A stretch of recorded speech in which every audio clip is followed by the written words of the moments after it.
영광 받으시기에 합당하신 은혜로우신 하나님 아버지, 성탄을 앞두고 제가 주님을 찬양합니다. 우리의 모든 죄를 사하시기 위해서 아기 예수로 오신 주님, 거칠고 험한 세상에서 홀로 온 세상 모든 죄짐을 지고 걸어가신 주님을 기억합니다. 오늘도 주님의 사랑과 은혜를 가슴에 깊이 함께 도와주시고, 또 크리스마스 때 어려움을 당하는 우리 이웃들도 돌아보는 사랑의 마음으로 우리 마음을 충만케 해주시옵소서. 거룩하신 하나님 아버지, 오늘도 신이 부족한 종의 주의 말씀을 드리고 있었습니다. 주께서 사용하여 주시어서 전하는 자나 받는 자나 다 말씀의 걸 앞에 자신을 돌아보는 한 시간 삼아 주옵소서. 주 예수님의 이름으로 기도하옵나이다. 아멘.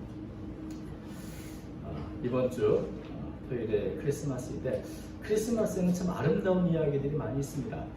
어린아이들이 좋아하는 이야기들이죠. 산타크로스 이야기. 근데 이상하게 나이가 들면서는 산타크로스 이야기가 부담감이 느껴지더라고요. 좋은 것이 아니고. 또 뭐 성탄절에 오늘도 찬양했지만 천사들의 합창과 목자들의 이야기도 있고, 또 동방에서 찾아왔던 동방 박사의 이야기도 있고, 참 아름다운 이야기들이 많습니다. 오늘 본문도 아름다운 성탄 이야기 중에 하나입니다. 우리가 이 성탄절은 12월 25일 지키고 있지만, 예수님께서 태어난 날이 바로 12월 25일인가 하는 것은 아무도 그렇게 믿지 않습니다. 예수님이 언제 태어났는가, 그보다 더 중요한 것은 왜 이 땅에 오셨는가, 그 의미가 중요한 것이죠. 그런 면에서 성탄절의 그 의미, 성탄의 의미를 가장 먼저 깨닫고 감사하고 찬양했던 사람, 그 사람이 바로 오늘 본문에 나오는 시므온과 안나입니다. 그런데 우리가 시므온, 안나 이름이 너무 흔해서 성경에는 참 많이 나오는 그런 들어본 이야기 같은데, 이 사람들은 어찌 보면 그렇게 유명한 사람들이 아닙니다. 뭐 이분들의 이야기에 대해서도 우리가 잘 알지 못하죠. 그러나 아무도 알지 못해 그때 처음으로 예수님을 알아본 사람, 그리고 하나님께 영광을 돌린 사람. 저는 이 시므온 안나를 보면 제가 가끔씩 사용하는 이 중국어 한자가 있죠. 쩐는 뿌르샤. 참 사람은 자신의 면목을 나타낸다. 다시 말하면 진정한 위인은 숨어있다는 뜻입니다. 참 그런 면에서 우리 주변에는 또 이 성경에도 잘 알려지지 않은, 빛도 없이 이름도 없이 숨어서 섬긴 수많은 신앙 위인들, 신앙 영웅들이 있습니다. 시므온과 안나도 그 중에 한 사람이라고 생각이 듭니다. 그렇다면 여러분, 시므온이 어떤 사람인가요? 25절 보니까 이렇게 기록하고 있습니다. 예루살렘에 시므온이라 하는 사람이 있으니 이 사람은 의롭고 경건하여 이스라엘 위로를 기다린 자라, 성령이 그 위에 계시더라. 성경에서 어떤 인물을 소개할 때는 보통 어느 지파, 그리고 그 아버지는 누구, 이거부터 이해하는 것이 보통이죠. 또 그 사람 직분이 뭔가, 뭐 제사장 사가랴, 세리 레위, 유대왕 헤롯, 뭐 이런 식으로 뭐 백부장 고넬료, 이렇게 자신의 갖고 있는 참 근사할 수 있는 그 직이나 직책, 이것도 함께 소개하는 경우가 많이 있습니다. 근데 이상하게도 이 시므온에 대해서는 어떻게 소개하는가? 예루살렘에 사는 시므온. 시므온의 이름은 이 예루살렘의 굉장히 흔한 이름이죠. 서울에서 김서방 뭐 이런 것 같은 그런 아주 흔한 이름인데 아무런 설명이 없습니다. 이렇게 아무런 설명 없던 두 가지죠. 하나는 너무 유명하거나 아니면 아무것도 배경이 없거나, 둘 중에 하나일 텐데, 주석가, 유명한 주석가인 매튜 헨리는 유대인들의 전한 바에 따르면 시므온이 아주 유명한 학자였던 힐렐의 아들이었다. 최고의 학자에게만 주어지는 라반이라는 호칭을 처음으로 받은 사람이고, 또 시므온은 자신의 아버지가 세운 율법학교의 교장을 지냈던 사람이며 산헤드린 공예이었다라고 이렇게 전해줍니다. 그런데 그 당시에 가졌던 하나님의 나라와 이런 견해가 다른 증언을 해가지고 그 모든 지혜를 빼앗겼다, 뭐 이런 이야기를 전해주는데, 이런 이야기는 추측할 건 근거가 부족하죠. 우리는 그런 것들을 참고로 한번 들어오는 것이 있지만 우리가 믿어야 할 바는 성경에 기록된 대로만 우리가 믿으면 되죠. 그래서 성경에 기록된 대로 보면 예루살렘에 시므온이라는 사람이 살았다. 그분의 혈연이 뭔지, 아버지가 누구인지, 어느 학교를 나왔는지 다 중요하지 않습니다. 그 사람 지위가 뭐였는지 그것도 중요하지 않습니다. 그가 어떤 삶을 살았는가, 성경은 이것을 우리에게 소개해주고 있습니다. 사실 하나님 앞에서는 내 직분이 뭐다, 내가 무슨 어떤 걸 나왔다, 배웠다 이런 것보다도 내가 하나님 앞에 어떤 삶을 사는가, 이게 중요한 게 아니겠습니까? 그런 면에서 시몬에 대해서 이렇게 소개합니다. 이 사람은 의롭고 경건하여. 시몬은 의롭고 경건한 사람이다. 하나님 앞에서나 사람 앞에 어떤 하자 없도록 최선을 다해서 자신의 의무를 다 행했던 그런 사람이다. 특히 경건하다는 이 말이 세심하고 신중하다는 의미도 담겨 있습니다. 그러니까 하나님 앞에서 올바로 살기 위해서 정말 세심하게 기울면서 온전히 애쓰면서 살아간 그런 사람이라는 것을 우리에게 소개해 주는 것이죠. 또 두 번째는 이스라엘의 위로를 기다리는 자. 시몬은 구원하실 메시아를 기다리는 사람이다. 근데 이스라엘 위로라는 말은 아마도 이사야서 40장 1절과 2절에 보면 메시아가 오면 하나님께서 하나님의 백성을 위로하실 것이라는 그 말씀이 기록되어 있는데, 아마도 이 약속의 말씀을 믿고 하나님께서 보내신 메시아를 통해서 이스라엘이 회복되기를 간절히 바랬던 그런 사람이라고 우리가 생각할 수 있습니다. 약속의 말씀, 하나님의 이루어질 약속의 말씀을 믿고 기다리는 사람. 여러분, 기다리는데 정말 끝까지 기다리려면 믿음이 있어야 됩니다. 주식하는 분들은 내가 산 주식이 오르고나는 그걸 믿음을 갖고 끝까지 견디는 거죠.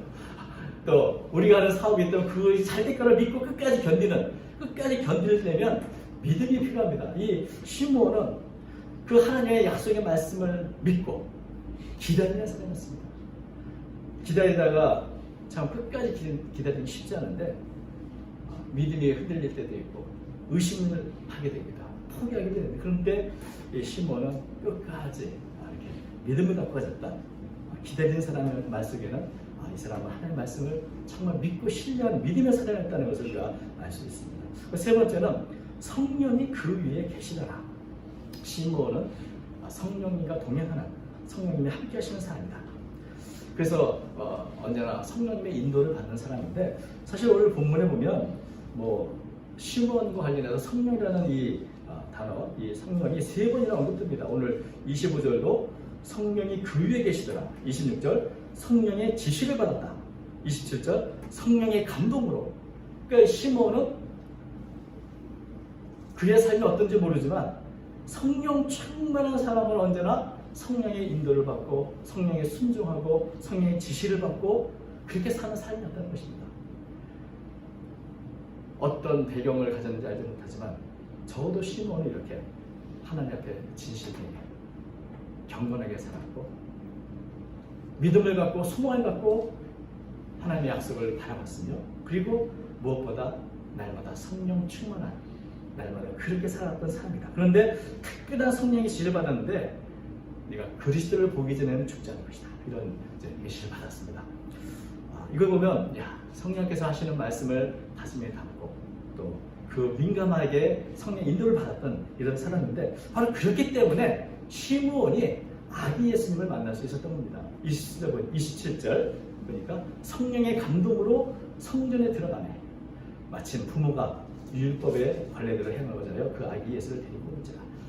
아기 예수님이 이제 8일 만에 할례를 받고 또 그 결례를 율법의 관례를 다 하기 위해서 이제 예루살렘에 올라왔습니다. 성전에 들어왔는데 바로 그때 성령의 감동으로 시므온도 성전에 들어갔다는 것이죠. 그래서 아기 예수를 만날 수 있었습니다. 요셉과 마리아가 아기 예수를 안고 올 때 어떤 이상한 현상이 일어나지 않았습니다. 어떤 기적도 없었고 비둘기도 날지 않았습니다. 그런데 시므온은 한눈에 저 아기 예수가 바로 구원자라는 것을 알아볼 수 있었던 것이죠. 어떻게? 성령의 감동으로. 참 우리가 예수님을 알아본다는 게 사람의 지혜나 지식으로 된 것이 아닙니다.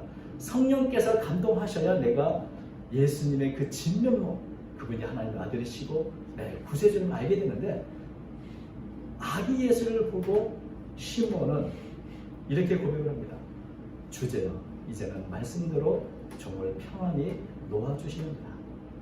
내가 그리스도를 보기 전에 죽지 아니란 말씀대로 내가 이제 드디어 그리스도를 봤다는 그런 고백을 하고 있는 것이죠. 근데 이 말씀을 볼 때마다 조금 불편합니다.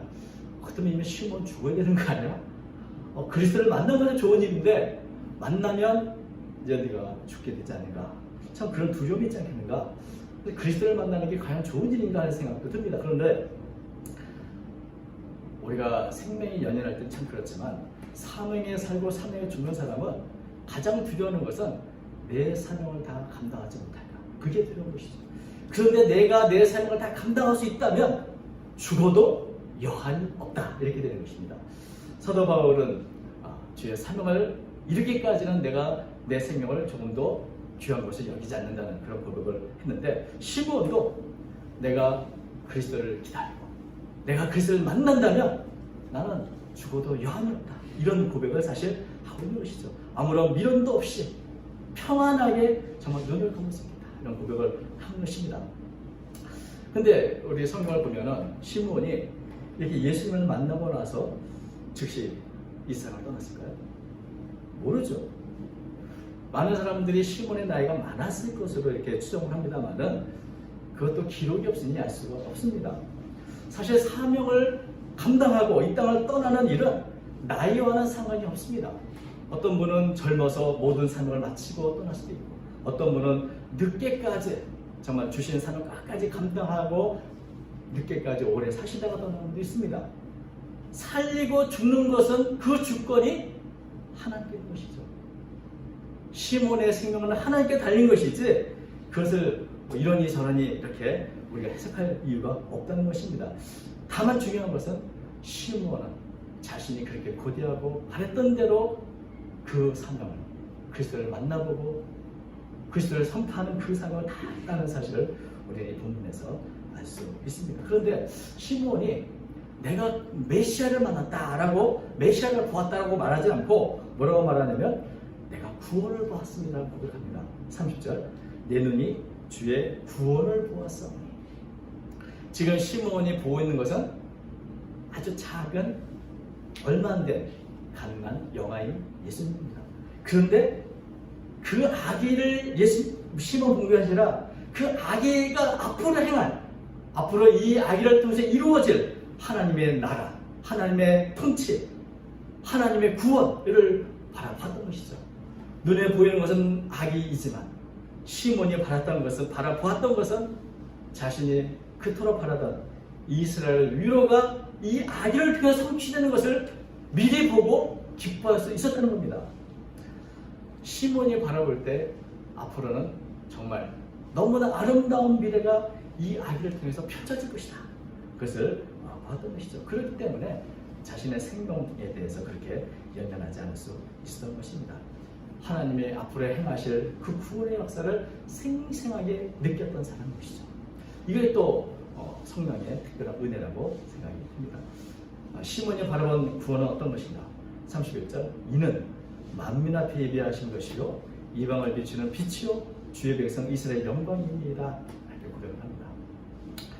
유대인들은 메시아를 보면 이스라엘 나라를 회복할 것이다 이렇게 기대했습니다. 그런데 시몬이 바라본 메시아가 행하는 일은 단지 이스라엘의 회복이 아니라 한 나라의 회복이 아니라 이방인을 포함한 온 세상 모든 사람들 앞에 하나님의 구원을 예비해 놓으셨고, 이제는 이 아기를 통해서 모든 구원의 빛이 이방에 비칠 것이다. 온 세상이 변화될 것이다. 이런 것들을 봤다는 것이죠. 그러니까 이 스케일이 너무나 다른 겁니다. 규모와 스케일이 너무나 다르니까 이 말을 들은 이 요셉과 마리아도 깜짝 놀랐습니다. 이스라엘이 회복된다, 이스라엘이 영광이 된 것이다, 이것까지는 알겠는데 온 세상 이방을 비추는 빛이요 주의 백성이 영광이다, 이게 만민 앞에 예배된 것이다, 이런 말은 사실 정말 놀라운 고백이 아닐 수 없는 것입니다. 그런데 시몬은 계속해서 이제 요셉과 마리아 축복하면서 앞으로 예수님이 어떤 일을 할 것인가를 아주 함축적으로 예언을 했습니다. 34절부터 보면 이렇습니다. 시몬이 그들에게 축복하고 그의 어머니 마리아에게 말하기를 보라, 이는 이스라엘 중 많은 사람을 패하거나 흥하게 하며 비방을 받는 표적이 되기 위하여 세움을 받았고 또 칼이 네 마음을 찌르듯 하리니 이는 여러 사람의 마음의 생각을 드러내려 함이니라. 이 시몬이 말해주는 예수님의 어떤 사역이나 생애는 부모 입장에서 들을 때는 굉장히 순탄한 것이죠. 예수님의 이 아기의 삶은 결코 순탄하지 않을 것이다. 모든 사람의 비방을 받는 표적이 될 것이고 그로 인해서 내 마음을 칼로 찌르는 것처럼 아플 것이다. 이런 문제 이야기를 하고 있는데 예수님이 이 땅에 세상에 축복으로 오셨고 빛으로 오셨지만 예수님이 가야 할 길은 세상을 변화시키는 그 길은 십자가의 길입니다. 고난의 길입니다. 많은 사람의 비방을 받는 길입니다. 세상 사람이 거는 길과 거꾸로 가는 길입니다. 그런 면에서 그의 길은 결코 순탄하지 않을 것이다. 또한 예수님께서는 빛으로 오셨지만 그 빛을 받아들이는 자에게는 흥하지만 그것을 거부하는 자는 패할 것이기 때문에 결국 예수님을 통해서 이 세상은 예수를 믿는 자와 믿지 않는 자로 바뀌는 그런 것을 보게 되는 것이죠. 그러면서 참 이 시몬의 어떤 이 예언은 정말 예수님의 생애와 십자가의 그 사역을 아주 굉장히 함축적으로 예언한 것이었습니다. 이렇게 시몬이 예수님을 바라보며 감격하고 있을 때 동일한 마음으로 감격했지 않은 또 한 사람이 나옵니다. 바로 안나이죠. 안나라는 분은 어떤 분인가 성경이 이렇게 소개합니다. 36절 또 아셀 지파 바누엘의 딸 안나라는 선지자가 있어 나이가 매우 많았더라. 그가 결혼한 후 7해 동안 남편과 함께 살다가 과부가 되고 84세가 되었더라. 이 사람이 성전을 떠나지 않냐고 주여를 금식하며 기도함으로 섬기다니. 그 안나에 대한 소개는 굉장히 성경에 말한 정석대로 이렇게 소개를 하고 있습니다. 아셀 지파, 바누엘의 딸, 그리고 선지자 이렇게 소개를 하는데 이 안나의 삶도 굉장히 기구한 삶을 살았습니다. 7년 동안 남편과 살다가 과부가 돼서 지금은 84세나 나이가 많은 그런 할머니가 되는데 오랜 동안 성전에서 주야로 금식하며 기도하며 섬기는 삶을 살았다. 어찌 보면 이 시몬과 안나는 서로 다른 삶을 살았습니다. 그런데 한 가지 공통점이 있다면 바로 그리스도가 오기를 간절히 소망했던 사람이라는 것입니다. 38절 계속 보면 이렇습니다. 마침 이때에 나와서 하나님 감사하고 예루살렘의 성령을 바라는 모든 사람에게 그에 대하여 말하리라. 여기 보면 시몬에 대해서 소개할 때 이스라엘 구원을 이스라엘 위로를 기다리는 자라 기다린다는 표현을 쓰는데 38절에 이스라엘 성령을 바라는 이 바란다는 말이 이 시몬을 소개해서 썼던 기다린다는 단어와 같은 단어입니다. 다시 말하면 이 안나도 예루살렘의 성령을 바라는 그것을 바로 이스라엘의 구원과 위로를 바라는 동일한 마음을 갖고 있는 사람이었다는 것을 말해주고 있는 것이죠. 또 이 기다린다는 말은 그저 막연히 시간적으로 기다린다는 의미가 아니라 어서 오기를 내가 바라고 오시면 내가 환영할 마음으로 받아들이는 마음으로 기다린다는 그런 마음이 담겨 있습니다. 그래서 이 시몬이나 또 안나나 메시아가 오시기만 한다면 내가 가장 앞서 나가서 그분을 맞을 것이고 영접할 것이고 내가 받아들이고 이런 마음으로 지금 기다리는 사람이라는 그런 의미인 것이죠. 바로 그렇게 안나는 메시아를 기다리고 날마다 성전에 있었기 때문에 이때도 시몬과 함께 있는 아기 예수님을 만날 수 있었던 것입니다. 그런데 특별히 안나는 선지자입니다. 선지자의 사명은 하나님의 말씀, 하나님의 계시를 온 세상 사람들에게 가르쳐주고 알려주는 선포하는 사명이죠. 어쩌면 시몬은 성령의 감동으로 예수님을 알아보고 예수님이 하신 일을 미리 바라보고 기뻐하며 찬양했다 한다면 안나는 그 말씀을 다 듣고 많은 사람들에게 바로 이분이 우리를 구원하신 온 세상에 구주로 오신 분이라는 것을 알려주는 역할을 했다는 것입니다. 사실 이 시몬과 안나가 아무도 알지 못한 그 시대에 이미 예수님을 바라보았고 깨달았고 전해주었던 그런 사람인 것을 알게 되는 것이죠. 예수님이 이 땅에 오실 때 그 당시에 수많은 종교 지도자들, 유력한 인물들이 많이 있었습니다. 시므온이나 안나는 별로 알려지지도 않은 이름 없는 사람이었습니다. 아무도 주목하지 않는 사람인데 하나님께서는 하필이면 왜 이 보잘것없이 보이는 시므온과 안나를 이 가장 귀한 예수님을 알아보고 전한 일을 사용하셨을까? 왜 그랬을까요? 그것은 이 두 사람이야말로 그 누구보다도 메시아를 기다리며 보기를 사모하는 이들이기 때문에 그런 겁니다. 누가 그리스도를 만날 수 있고 누가 그리스도를 알아볼 수 있는가? 그리스도를 간절히 기다리고 갈망하는 사람들입니다. 잠언서 8장 17절 이렇게 말합니다.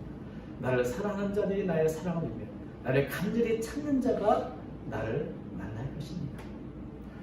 동일한 아기를 보았으나 아무도 예수님을 메시아로 깨닫지 못했을 때 시므온은 그것을 깨닫습니다. 아무도 예수님에 대해서 전하지 않을 그때 안나는 시므온을 통해서 또 예수님을 알아본 그 말씀을 통해서 이스라엘 성령, 예수의 성령을 받은 자들에게 이것을 전해줬습니다. 이것을 보면 참 어느 시대도 이렇게 하나님의 인도를 받고 부르심 받는 사람들이 있다는 것을 알게 되고 여기에 나이는 상관이 없습니다. 시므온이 나이가 얼마인지 알지 못하고 또 안나는 나이가 굉장히 많으신 분이죠. 84세 홀로 외롭게 살던 분이지만 하나님께서는 바로 이들을 사용하셔서 성탄의 그 기쁜 축복의 말씀을 또 축복의 은혜를 내려주는 것을 보게 되는 것입니다. 우리가 성탄절을 이제 맞이하며 참 기뻐하는 날이지만 성탄절은 예수님께 축하를 드리는 시간이 아니고 사실은 예수님을 통해서 시므온같이 내 눈이 주의 구원을 보았나이다. 신앙 고백하며 주님께 예배하는 그날이 바로 크리스마스 맞은 것입니다. 예수님이 오신 것을 기뻐하고 선물을 나눠주고 참 찬양하고 참 귀한 일이지만 가장 먼저 해야 할 것은 예수님, 아기 예수님한테 내가 주의 구원을 받습니다. 앞으로 예수님을 통해서 하신 모든 일들 그것을 믿고 바라고 이제는 다시 오실 예수님을 기다리는 그 날이 바로 성탄절이 되어야 하는 것입니다. 다시 한번 우리 말씀을 통해서 우리 자신을 돌아보면 정말 시므온과 안나가 가졌던 그런 믿음, 소망이 있는가? 그의 간절한 마음으로 우리는 주님을 기다리고 있는가? 시몬처럼 의롭고 경건하게 성령 충만한 삶을 살고 있는 사람, 그리고 안나처럼 언제나 하나님께 기도하며 간절한 마음으로 주님을 바라보는 사람, 바로 이런 사람들 하나님은 이 시도 찾아주시고 만나주시고 하나님의 구원의 은총을 또 유리의 말씀을 날마다 내려주신 줄로 믿습니다.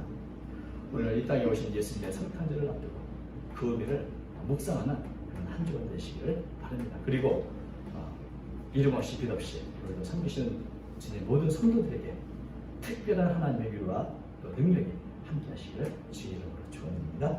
기도하겠습니다. 거룩하신 하나님 아버지, 주님께서 어떤 사람을 사용하십니까? 시몬과 안나를 통해서 배우게 하신 것을 감사합니다. 하나님 아버지, 사람들에게 아니라 하나님께 인정받고 하나님이 쓰시는 별 그릇으로 저희와 저희 교회를 사용하여 주시옵소서. 오늘도 사랑하는 성도들 간절한 마음으로 주의 다시 오심을 기다리고 있습니다. 또한 생활 속에서 어려울 때 주의 능력과 은혜가 임하기를 간절히 소원하며 기다리고 있습니다. 주님 함께하여 주시옵소서. 이번 성탄절에 다시 한번 주님께서 이 땅에 오신 그 의미를 가슴 깊이 새기게 하시고 날마다 주의 구원을 바라보며 찬양과 영광을 돌리는 성도가 되도록 도와주옵소서. 언제나 함께하여 주시는 주님께 감사하며 예수님 이름으로 간절히 기도하옵나이다. 아멘.